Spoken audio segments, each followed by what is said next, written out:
Financial markets పై పట్టు సాధించాలనుకునే వాళ్ళు Revanth conduct చేసే వెబినార్ కోసం ఈ నెంబర్ కి కాల్ చేయండి. సుమన్ టీవీ ప్రేక్షకులకు నమస్కారం. నేను మీ రేవంత్ చలమల. ప్రతి ఒక్కళ్ళకి ఆర్థికంగా ఎదగాలని కోరుకుంటుంది. ఆ ఎదగాలనే కోరికకి భాషతో సంబంధం లేదు, ప్రాంతంతో సంబంధం లేదు, కుల మతాలతో కూడా సంబంధం లేదు. చదువు ఉన్నవాళ్ళు అయినా కావచ్చు, చదువు లేని వాళ్ళైనా కావచ్చు, ప్రతి ఒక్కళ్ళకి ఆర్థికంగా ఎదగాలనే కోరిక మాత్రం ఉంటుంది. కానీ ఈ ఆర్థికంగా ఎదగాలి అనే దాంట్లో మనం చేసే పొరపాట్లేంటి, మనం చేయాల్సిన పనులేంటి అన్న వాటి గురించి ఒక 5 విషయాల్లో చెప్పాలని అనుకుంటున్నాను. సో బేసిక్గా రిచ్ గెటింగ్ రిచర్ అని ఒక మాట మనం వింటూనే ఉంటాం. సో వాళ్ళు మాత్రమే ఎందుకు రిచర్గా మారుతూ ఉంటారు, మనం మాత్రం ఎందుకు ఎదగలేకపోతున్నాం అన్న దాని గురించి నేను ఒక చిన్న పాయింట్లో చెప్పాలనుకుంటున్నాను. సహజంగా సామాన్యులందరూ ఒక ఆపర్చునిటీని స్కామ్గా చూస్తారు, అదే ఒక స్కామ్ని మాత్రం ఆపర్చునిటీగా చూస్తూ ఉంటారు.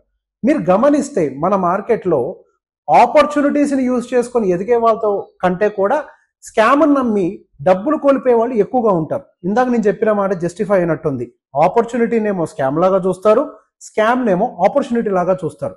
ఎప్పుడైనా కానీ ఆపర్చునిటీ అనే దాన్ని మీరు కరెక్ట్గా ఐడెంటిఫై చేసుకోవాలి. కంప్లీట్గా బ్లైండ్గా వెళ్ళిపోయి స్కామ్లో ఇరుక్కోకూడదు. ఎలా ఇరుక్కోకుండా ఉండాలి? సింపుల్, ఒకటే మాటలో చెప్పేస్తాను. ఇప్పుడు స్కామ్ విషయాలు ఎందుకు ఇరుక్కుంటారు? ఆశ, వాడిదే ఇంకొక రూపాయి ఎక్కువ ఇస్తాడనో, ఇట్లాంటి ఒక ఆశతోటి మనం వాటి దగ్గరికి వెళ్తూ ఉంటాం. ఎక్కడైతే మన కళ్ళు ఆశతోటి కప్పేయబడతాయో అక్కడ మనం స్కామ్లో ఇరుక్కుంటాం. ఎప్పుడైనా ఒక ఆపర్చునిటీలో ఇన్వెస్ట్ చేసేటప్పుడు అది చట్టబద్ధమైందా కాదా, అంటే మన ఇండియాలో అది రెగ్యులేటెడా అన్రెగ్యులేటెడా, అసలు అట్లాంటివి సాధ్యమవుతున్నాయా లేదా, ప్రీవియస్ హిస్టరీలో అసలు అలాంటి ప్రొసీజర్ ఉందా లేదా, ఇప్పటి వరకు ప్రీవియస్గా ఏమన్నా కేసెస్ ఇట్లాంటి వాటి మీద ఫైల్ అయ్యాయా, ఇలాంటి వాటి విషయంలో మనం గమనిస్తూ ఉండాలి. ఏమన్నా అంటే ఏదో రకరకాల క్రిప్టో కరెన్సీస్ అంట మార్కెట్ అంతా సర్క్యులేట్ అవుతూ ఉంటాయి, అసలు ఆ ఊరు పేరేంటో కూడా తెలియదు. క్రిప్టో కరెన్సీ ఎక్కడో బిట్ కాయిన్, ఇథీరియం అవి పెరుగుతున్నాయని చెప్పి ప్రతి ఒక్కరు ఎవరు పడితే వాడు వచ్చేసరికి నేను ఒక క్రిప్టో కరెన్సీని తయారు చేశానని చెప్పేసి వాడమ్ముతూ ఉంటాడు. అది పెరిగిందని దీంట్లో కొంటూ ఉంటాం. సో బేసిక్గా మనమే వెళ్ళి వాటిలో ఇరుక్కుంటూ ఉంటాం. ఆపర్చునిటీ అంటే ఏంటి? హిస్టారికల్గా ప్రూవ్ అయినాయి. రియల్ ఎస్టేట్ అయి ఉండొచ్చు, మ్యూచువల్ ఫండ్స్ అయి ఉండొచ్చు, స్టాక్స్ అయి ఉండొచ్చు, ఇవన్నీ హిస్టారికల్గా ప్రూవ్ అయినటువంటివి. ఆ హిస్టారికల్గా ప్రూవ్ అయిన వాటివి అండ్ యాజ్ వెల్ యాజ్ మనకి చట్టబద్ధమైనవి, అంటే మనకి ఇవన్నీ కూడా ఇప్పుడు నేను చెప్పినవన్నీ కూడా చట్టబద్ధత ఉంది వీటన్నిటికీ. అట్లాంటి వాటిల్లో ఆపర్చునిటీని ఐడెంటిఫై చేసి మనం ఇన్వెస్ట్ చేయాలి. అండ్ రెండోది ఫైనాన్షియల్ లిటరసీ. ఇక్కడ ఈ ఫైనాన్షియల్ లిటరసీ విషయంలో పర్టికులర్గా మన భారతదేశం బాగా లాగ్ అవుతూ ఉంటుంది. దానికి గల కారణం మన 18 సంవత్సరాల చదువులో ఎక్కడ కూడా ఫైనాన్షియల్ లిటరసీకి సంబంధించి ఒక్క సబ్జెక్ట్ కూడా ఉండదు. పర్సనల్ ఫైనాన్స్ గురించి, ఫైనాన్స్ మేనేజ్మెంట్ గురించి ఎటువంటి సబ్జెక్ట్స్ ఎక్కడా ఉండవు. మొదటి అన్ని సంవత్సరాల్లో వాటి గురించి తెలియకుండా తర్వాత ఒకేసారి నేర్చుకోవాలన్నా కానీ మేబీ సాధ్యం కూడా కాకపోవచ్చు. కొంతమందికి అవుతుంది, కొంతమందికి కాదు.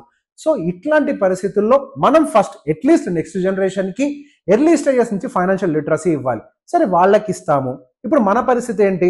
ఇప్పుడు ఇట్లాంటి కండిషన్స్లో అట్లీస్ట్ మనం కుదిరినంత వరకు ఫైనాన్షియల్ లిటరసీ అంటే ఆ సబ్జెక్ట్ రిలేటెడ్గా ఇలాంటి వీడియోస్ చూడటమో, లేకపోతే ఫైనాన్షియల్ ఎక్స్పర్ట్స్ యొక్క ఒపీనియన్స్ని తీసుకోవటమో, లేదా ఒక ఫైనాన్షియల్ ప్లానర్స్ యొక్క ఎక్స్పీరియన్స్ని వాడుకోవటమో, ఇట్లాంటి వాటి త్రూ మనం అట్లీస్ట్ ఫైనాన్షియల్గా లిటరేట్గా ప్లాన్డ్గా ఉండాలి.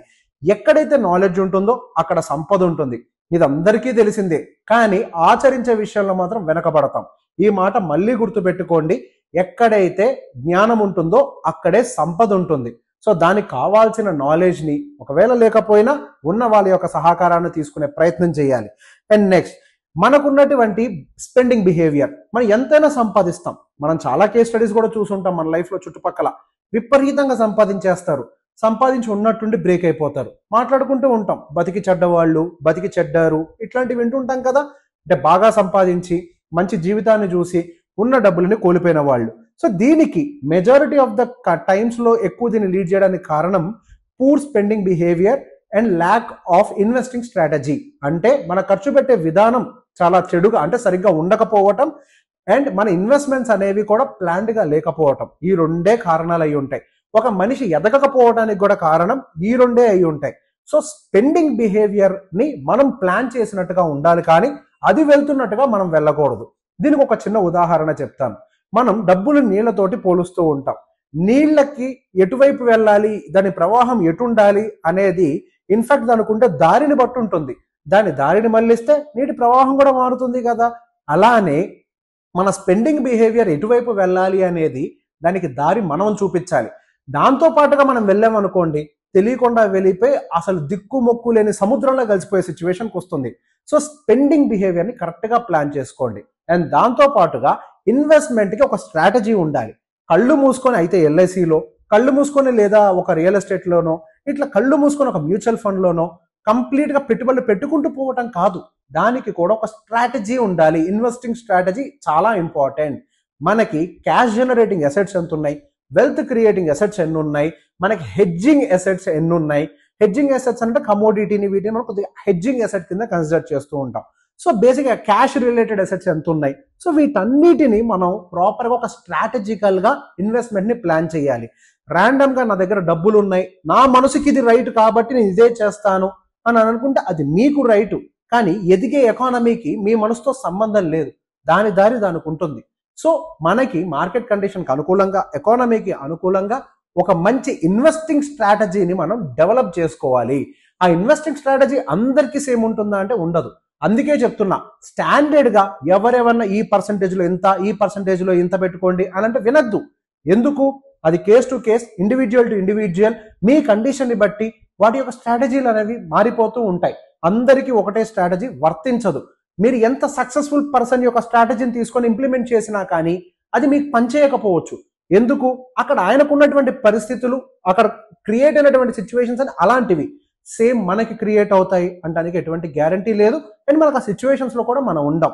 సో మన కండిషన్కి అనుకూలంగా మనం ఒక మంచి ఇన్వెస్టింగ్ స్ట్రాటజీని బిల్డ్ చేసి పెట్టుకోవాలి. అండ్ ఇంకొక మాట చిన్నప్పటి నుంచే చెప్తూ ఉంటారు, కష్టపడి పని చేయండి, కెరియర్ని బిల్డ్ చేసుకోండి.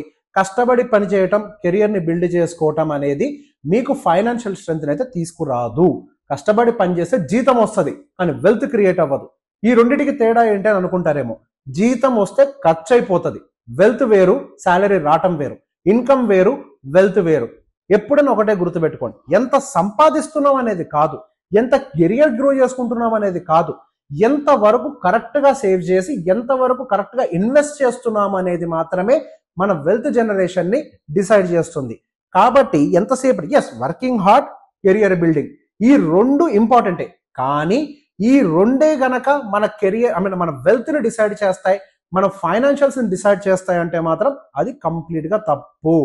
ఎప్పుడైనా కానీ మన investing strategy and savings method and spending behaviour ఇవి మాత్రమే. సో ఫైనాన్షియల్ లిటరసీ ఉంటే మాత్రమే మన ఫైనాన్షియల్ గ్రోత్ అనేది ఉంటుంది. కానీ వర్కింగ్ హార్డ్, కెరియర్ డెవలప్మెంట్ అనే మాటలు మాత్రం మన ఫైనాన్షియల్ డెవలప్మెంట్కి ఎటువంటి ఉపయోగం చేయవు. అండ్ మీరు ఎప్పుడు బిల్డ్ చేసినా కానీ లాంగ్ లాస్టింగ్ వెల్త్ని క్రియేట్ చేయాలి. తాత్కాలిక వాటి కోసం ఎదురు చూడకండి. సహజంగా చేస్తూ ఉంటాం, మ్యూచువల్ ఫండ్ కొంటూ ఉంటాం, అమ్ముతూ ఉంటాం, కొంటూ ఉంటాం, అమ్ముతూ ఉంటాం. ఇది మన పని కాదు. మన పని ఏంటి? వెల్త్ని క్రియేట్ చేయటం. దేనికోసం? ఒక గోల్ని రీచ్ అవ్వటం కోసం. దానికోసం మనకు ఉన్నటువంటి ఇన్స్ట్రుమెంట్స్ ఏంటి? షార్ట్ టర్మ్ ఎంచుకోవద్దు. మధ్య మధ్యలో బిజినెస్ ఆపర్చునిటీస్ XYZ చాలా వస్తాయి, అది ఇన్కమ్ ప్రాసెస్. కానీ వెల్త్ క్రియేషన్లో లాంగ్ లాస్టింగ్లో ఉండేవి ఏంటి? Real estate, gold, mutual funds, bonds, ఇట్లాంటివి మంచి మంచివి మాధ్యమాలు మనం ఎంచుకొని వాటిల్లో పెట్టుబడి పెడితే మనం వాటిని ఎక్కువగా ట్రాక్ చేయకపోయినా సరే, కొంత ప్రొఫెషనల్స్ ఎవరైనా హెల్ప్ తీసుకున్నా, వాళ్ళ ఎక్స్పీరియన్స్ తీసుకున్నా కానీ మీకు వెల్త్ క్రియేటింగ్కి మంచి ఆపర్చునిటీ ఉంటుంది. సో బేసిక్గా ఫైనాన్షియల్ మేనేజ్మెంట్ అనేది మనకు చాలా ఈజీ. నేను చిన్నప్పటి నుంచి చేస్తున్నాను, మా వాళ్ళు చేశారు, అందరికీ ఈజీయే. ఎప్పుడు ఎందుకు ఈజీ అనిపిస్తుంది అని అంటే యాక్చువల్గా మనకి దాని యొక్క అసలు ప్రాసెస్ తెలియదు. కాబట్టి ఫైనాన్షియల్ మనకి డెవలప్మెంట్ అనేది జరిగేది ఏదో మనకు తెలుసు అని అనుకుంటే కాదు. మనం దానికి సంబంధించి ఒక ప్లాన్ని ప్రిపేర్ చేసి ఆ ప్లాన్కి డిసిప్లైన్డ్గా స్టిక్ అయి ఉండటంలో మీకు మీరే ప్రశ్నించుకోండి. ఒక ప్లాన్ని ప్రిపేర్ చేసి ఎంతమంది దానికి డిసిప్లైన్డ్గా స్టిక్ అయి ఉంటారు? ఎవ్వరు ఉండరు అనట్లేదు, ఉండేవాళ్ళు కూడా కొంతమంది ఉన్నారు. కానీ మెజారిటీగా ఎంతమంది ఆ ప్లాన్కి స్టిక్ అయి ఉంటున్నారు? సో బేసిక్గా ఫైనాన్షియల్ ఇండిపెండెన్స్ అనేది, వెల్త్ క్రియేషన్ అనేది ఒక డిసిప్లిన్ తోటి వచ్చేది. సో ఆ డిసిప్లిన్ అలవర్చుకోండి. నాకు తెలుసు అని అనుకున్న మాట మన మైండ్లో ఉందనుకోండి, మనం అక్కడితో నేర్చుకోవటం మానేస్తాం, మన గ్రోత్ అక్కడితోటే ఆగిపోతుంది. మన ఈ ప్రపంచంలో మనకి 0.01% కూడా తెలియదు.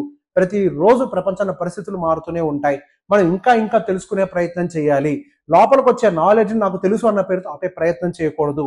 మనం ఎంతవరకు అప్గ్రేడ్ అవ్వగలుగుతామో నాలెడ్జ్ పరంగా అంతవరకు అప్గ్రేడ్ అయితేనే అది మన వెల్త్ క్రియేషన్కి, మన వెల్త్ ప్రొటెక్షన్కి కూడా ఉపయోగపడుతుంది. కానీ జస్ట్ తెలుసు అన్న దాంతో మాత్రం మన మైండ్లో ఉంటే దాన్ని తీసేయండి.